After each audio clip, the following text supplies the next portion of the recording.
একজন কৃষককে ফসল উৎপাদনের জন্য ২৫৬টি নিয়ম মেনে চলতে হয়। কৃষি এখন শুধু অভিজ্ঞতার বিষয় নয়, এটি বিজ্ঞানভিত্তিক একটি প্রক্রিয়া।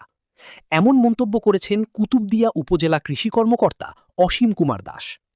২০২৫-২৬ অর্থবছরে program of agricultural and rural transformation for nutrition, entrepreneurship and resilience in Bangladesh partner প্রোগ্রামের আওতায় আয়োজিত পার্টনার ফিল্ড স্কুল কংগ্রেস কৃষক প্রশিক্ষণ কর্মশালায় তিনি এসব কথা বলেন।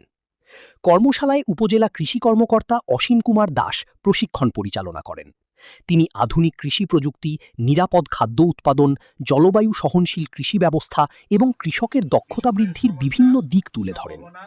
অনুষ্ঠানে প্রধান অতিথি হিসাবে বক্তব্য রাখেন উপজেলা নির্বাহী কর্মকর্তা ইউএনও মিজানুর রহমান।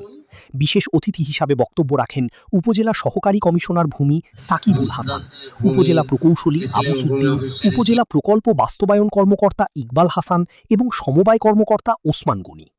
এ সময় আরও বক্তব্য রাখেন উপজেলা বিএনপির সদস্য সচিব এম এ সালাম কুতুবী, দক্ষিণ ধুরুং ইউনিয়ন পরিষদের চেয়ারম্যান আলাউদ্দিন আল আজাদ, লেমশিখালী ইউনিয়ন পরিষদের চেয়ারম্যান আক্তার হোসাইন, কৈয়ারবিল ইউনিয়ন পরিষদের ভারপ্রাপ্ত চেয়ারম্যান শফিউল আলম, কৃষক মোকারম কুতুবী ও কৃষানী শেফা খানম।